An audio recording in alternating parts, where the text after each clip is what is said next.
हरे कृष्णा।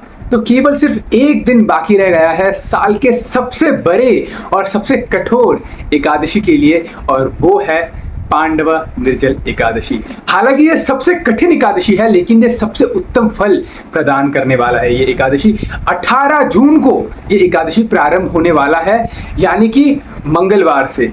18 जून से लेकर 19 जून तक ये रहेगा। 18 जून सूर्य उदय से लेकर 19 जून सूर्य उदय तक ये एकादशी का जो तिथि है, ये जो व्रत है, ये रहेगा। और 19 जून में आपको पारण करना है। अपने अपने सिटी के हिसाब से पारण टाइम रहता है, तो आप अपने सिटी में चेक कीजिए पारण टाइम क्या है। उस टाइम के अंदर ही आपको एकादशी का व्रत तोड़ना है। अगर आप निर्जल रखेंगे तो आपको जल पी के एकादशी का व्रत तोड़ना है। तो ये निर्जल एकादशी है, तो कुछ लोगों को लगता है अच्छा निर्जल है, ओ मतलब सिर्फ जल नहीं पीना है, बाकी जूस पी लेंगे, थोड़ा मिल्क शेक पी लेंगे, थोड़े पकोड़े शकोड़े थोड़े खा लेंगे ना, एकादशी प्रसादम ले लेंगे, सिर्फ जल नहीं पीना है, जल नहीं पियेंगे। नहीं, निर्जल मतलब उस एकादशी में जिसमें हम जल भी नहीं पीते हैं। ऐसा नहीं है कि जल ही नहीं पीते हैं, जल भी नहीं पीते हैं। जल ही नहीं मतलब सिर्फ जल नहीं पीना है, बाकी सब हम एकादशी प्रसादम ले सकते हैं। लेकिन इस एकादशी में क्या है, अगले एकादशी में क्या है, मतलब पिछले एकादशी में क्या होता था कि हम एकादशी प्रसादम लेते थे। एकादशी प्रसादम लेते थे क्योंकि कलयुग के बद्धजीव आत्मा है, हर एकादशी में तो बिना खा के नहीं रह सकते ना, तो थोड़ा फल ले लेते थे, थोड़ा दूध पी लेते थे, एकादशी प्रसादम ले लेते थे, पानी पी लेते थे। लेकिन इस एकादशी में हमें पानी तक भी नहीं पीना है। इसलिए ही तो इस एकादशी का नाम है निर्जल एकादशी। ये एकादशी के महात्म्य में आता है कि ये एकादशी का अगर कोई पालन करता है तो उसके साल में जितने भी 24 एकादशियां आती है, उन सारे एकादशियों का पालन करने का फल उसे प्राप्त हो जाता है। अच्छा, तो अभी कुछ लोग सोच सकते हैं अच्छा तो अब से हम लोग क्या करेंगे, साल में सिर्फ एक ही एकादशी मानेंगे और वो है निर्जल एकादशी, बिना जल के ये एकादशी मान लेंगे और पूरे साल में जितने भी सारे एकादशी आएंगे उसमें हम अन्न खाएंगे जी, क्योंकि पूरे साल का तो एकादशी का तो फल हमें मिल गया ना।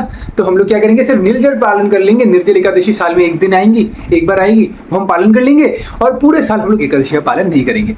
तो फर्स्ट ऑफ ऑल हम लोग एकादशी फल की प्राप्ति करने के लिए नहीं करते हैं। हम लोग एकादशी का पालन इसलिए करते हैं ताकि भगवान श्री कृष्ण को संतुष्टि प्रदान हो, ताकि कृष्ण प्रसन्न हो। और कृष्ण कहते हैं पद्म पुराण में युधिष्ठिर महाराज से एकादशी के महत्व में कि जो भक्त एकादशी का व्रत पालन करता है उसके अंदर भक्ति का विकास होता है, भक्ति की उम्र उसकी बढ़ती है अगर कोई एकादशी का व्रत पालन करता है। और मैं बहुत ही ज्यादा प्रसन्न होता हूं अगर कोई एकादशी का व्रत पालन करता है। तो इसका मतलब ये नहीं कि अगर हम निर्जल एकादशी रखेंगे तो हमें बाकी एकादशी नहीं रखना, हमें बाकी एकादशी भी रखना है, क्योंकि एकादशी का मतलब सिर्फ बिना खाकर नहीं रहना है। एकादशी का मतलब है ज्यादा से ज्यादा भगवान का स्मरण करना है। उपवास क्या होता है, उप मतलब सामने और वास मतलब रहना। किसके सामने रहना, उप मतलब कृष्ण के सामने, भगवान के सामने निवास करना। और भगवान के सामने निवास कैसे होता है, भगवान का नाम लेकर, क्योंकि भगवान के नाम में और भगवान में कोई डिफरेंस नहीं है। Krishna's name and Krishna is not different from each other.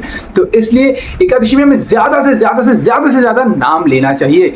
और अगर कुछ लोग सोचते हैं कि अच्छा निर्जल एकादशी है, सो के निकाल देंगे, एकादशी है जी सो के निकाल देंगे, क्या है जी आराम से सोएंगे। एक काम करूंगा, वैसे तो मैं 6-7 घंटे सोता हूँ, लेकिन इस एकादशी में मैं 16 घंटे सो जाऊंगा। 16 घंटे सो जाऊंगा तो फिर कुछ घंटे ही रहेंगे, थोड़ा जग के निकाल दूंगा, थोड़ा सो के निकाल दूंगा, थोड़ा नेटफ्लिक्स में सीरीज देख के निकालूंगा, थोड़े वीडियो थोड़े टेलीविजन देख के निकालूंगा, एकादशी हो गई। एकादशी का मतलब सिर्फ बिना खा कर ही नहीं रहना है। एकादशी में हम क्यों नहीं खाते, एकादशी में हम इसलिए नहीं खाते क्योंकि जब हम खाना बनाएंगे तो उसके लिए सामग्री खरीद के लेके आनी होगी, तो उसमें टाइम जाएगा, फिर उन सामग्री को काटना पड़ेगा, फिर धोना पड़ेगा, तो उसमें टाइम जाएगा, फिर उसमें मसाले लगाकर उन सबको बनाना पड़ेगा एकादशी प्रसादम में, फिर उसमें टाइम जाएगा। तो ये सब टाइम जब चला जाता है ना, तो इस टाइम में हम लोग भगवान का नाम ले सकते थे। तो हमने भगवान का नाम लेने को पोस्टपोन कर दिया और अपने खाना खाने को, अपने पेट भरने को हमने प्रायोरिटी दे दी। तो उसे पूर्णतः एकादशी नहीं माना जाता। एकादशी का मतलब सिर्फ उपवास नहीं है, हमारा पेट तो फास्टिंग करता है, लेकिन हमारे मन को फीस्टिंग करवाना है। किस चीज का फीस्टिंग करवाना है, भगवान के हरि नाम का फीस्टिंग हमें करवाना है हमारे मन को, इसलिए ही एकादशी रखा जाता है।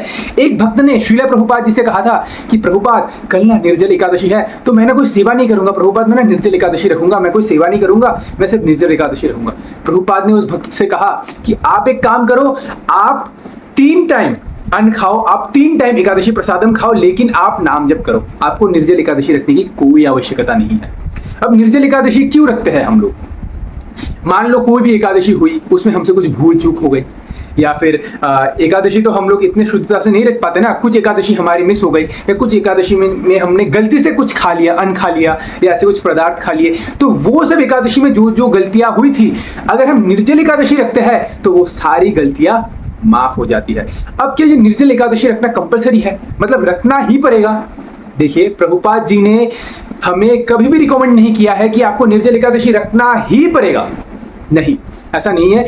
निर्जल एकादशी अगर आप रखेंगे तो आपको 24 एकादशियों का फल मिलेगा, लेकिन अगर आप निर्जल एकादशी में पानी पी लेंगे या एकादशी प्रसादम खा लेंगे तो आपका एकादशी का व्रत नहीं भंग होगा। आप जान लीजिए, आपका एकादशी का व्रत नहीं भंग होगा, एकादशी ही रहेगी, बस उसमें आपको 24 एकादशियों का फल नहीं मिलेगा। नॉर्मल एकादशी का आपको फल मिल जाएगा, लेकिन 24 एकादशियों का फल नहीं मिलेगा, जो कि निर्जल एकादशी रखने से आपको मिलता है। और इसलिए अगर आप नहीं रख पा रहे Nirjala Ekadashi as per your health state, अगर आप देख रहे हो कि आपका बॉडी आपको सपोर्ट नहीं कर रहा है निर्जल रखने के लिए, तो आप मत रखिए निर्जल। ये प्रार्थना है, क्योंकि निर्जल रख के हमें अपना शरीर को खराब नहीं करना, क्योंकि इसी शरीर का देखभाल करके हमें इसी शरीर को भगवान की सेवा में लगाना है। तो अगर निर्जल एकादशी रखने से हमारी तबीयत खराब होता है, हम नाम जप अच्छे से नहीं कर पा रहे, हम सेवा अच्छे से नहीं कर पा रहे, तो हमें निर्जल एकादशी नहीं रखना है। एकादशी का मतलब है ज्यादा से ज्यादा नाम जप करना है, हमें ज्यादा से ज्यादा अपने भगवान से क्या करना है, प्रीति बढ़ानी है। एकादशी में हम अन्न क्यों नहीं खाते, कि हम भगवान को दिखाते, प्रभु देखो हम आपके नाम लेने में इतना व्यस्त है, आपके बारे में सुनने में, आपके बारे में चिंतन करने में हम इतना व्यस्त है कि हम खाना पीना भी भूल गए, इसलिए हम एकादशी में कुछ खाते नहीं हैं। तो इसलिए अगर आप निर्जल एकादशी नहीं रख पा रहे तो कोई बात नहीं, नॉर्मल एकादशी रख लीजिए। और अगर आप नॉर्मल एकादशी भी नहीं रख पा रहे तो कोई बात नहीं, अन्न खा लीजिए, वैसे तो नहीं खाना चाहिए, लेकिन कुछ खा लीजिए ताकि आप अच्छे से चैंटिंग कर पाओ, क्योंकि chanting is the main reason. ज्यादा से ज्यादा हमें नाम जप करना है निर्जल एकादशी में। और अगर हम एकादशी में एक माला करते हैं, एकादशी का व्रत पालन करते हुए, तो वो एक माला हमें 1000 माला करने का फल प्रदान करता है। तो बहुत लोग पूछते हैं कि ये एकादशी जो है निर्जल एकादशी, इसमें हम लोग निर्जल तो रखते हैं, लेकिन क्या होता है ना प्रभु जी, कभी कभी हमारे मुंह में जो सलाइवा है, जो थूक है, वो हम निगल लेते हैं। तो क्या थूक निकलना है या थूक फेंक देना है, क्योंकि गलती गलती से हमें ना निगल लेते हैं, तो क्या उससे निर्जल एकादशी का व्रत टूट जाएगा? तो सबसे पहली बात, अगर मुंह में ऑटोमेटिकली थूक जमा हो जाए और आपको पता है कि थूक जमा हो गया है, तो आप उसे फेंक दीजिए, वो सलाइवा आप फेंक दीजिए बाहर। लेकिन कभी कभी क्या होता है ना, नाम लेते समय या बात करते समय ऑटोमेटिक स्पॉन्टेनियसली वो अपने आप ही गले से नीचे उतर जाता है हमारा सलाइवा, तो उसमें आपका एकादशी का व्रत टूटता नहीं है। अगर आप बाहर से जल लेके पीते हैं तो आपका एकादशी का व्रत टूटता है, लेकिन अगर गलती से, या अगर आपको तो पता होगा ना कि मुंह में अब थूक जम चुका है, सलाइवा जम चुका है, तो आप उसे बाहर जाके फेंक दीजिए।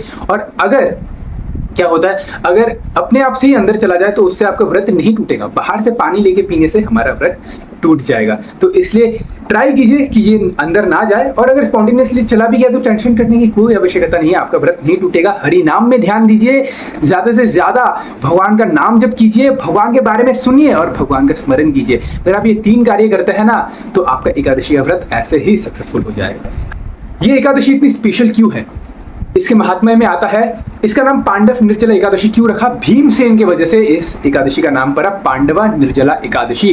क्योंकि जो भीमसेन थे वो क्या था, उनके पेट में जो जठराग्नि जो अग्नि थी ना, वो इतनी ज्यादा थी कि भीमसेन कभी भी एकादशी का व्रत पालन नहीं कर पाते थे। उनके जो 4 भाई थे, युधिष्ठिर महाराज, नकुल, सहदेव और अर्जुन, वो लोग एकादशी का पालन करते थे। और पहले एकादशी वो लोग सिर्फ पानी पीकर करते थे, कोई एकादशी का प्रसादम नहीं लेते थे, ना ही फल आहार करते थे, ना ही दूध पीते थे, सिर्फ पानी पीकर करते थे या फिर निर्जल करते थे। लेकिन भीम वो रख नहीं पाते थे। भीम देखते थे कि मेरे पेट में इतनी ज्यादा अग्नि है तो मैं वो रख नहीं पाता हूं। तो वो गए वेद व्यास जी के पास और वेद व्यास जी से उन्होंने पूछने लगे कि हे वेद व्यास जी, आप तो सारे शास्त्र लिखे हैं, आप तो पूरे धर्म के ज्ञाता हो, आप मुझे बताइए कि मैं क्या करूं, मैं एकादशी नहीं रख पाता। आप मुझे कोई ऐसा एकादशी बताइए जो एकादशी को अगर मैं रखूं तो मुझे 24 एकादशी का फल प्राप्त हो जाए। वेद व्यास जी कहते हैं कि ज्येष्ठ मास में पड़ने वाली शुक्ल पक्ष में जो एकादशी आती है, गर्मी के महीने में बहुत ही ज्यादा गर्मी होती है उस समय, और उस समय अगर आप निर्जल एकादशी का व्रत रख लो तो आपको 24 एकादशियों का फल मिल जाएगा। तो ये जो एकादशी है निर्जल एकादशी, ये भीमसेन भी रखते हैं। तो अगर आपको भक्ति में प्रगति करनी है तो निर्जल एकादशी रखिए। और निर्जल एकादशी अगर आप नहीं रख पा रहे तो आप क्या कीजिए, थोड़ा सा फल खा लीजिए, थोड़ा सा दूध पी लीजिए। अगर उससे भी नहीं हो रहा तो आप एकादशी प्रसादम ले लीजिए, कुछ एकादशी प्रसादम आते हैं वो आप बनाइए पाइए। लेकिन एकादशी का मतलब है fasting for the body but feasting for the mind. शरीर से उपवास रहना है, लेकिन मन को अच्छा से अच्छा हमें भोजन दिलवाना है, और वो भोजन है हरिनाम। मन का भोजन है हरिनाम। तो ज्यादा से ज्यादा हरिनाम जप कीजिए और निर्जल एकादशी हो सके तो पालन कीजिए। हरे कृष्णा।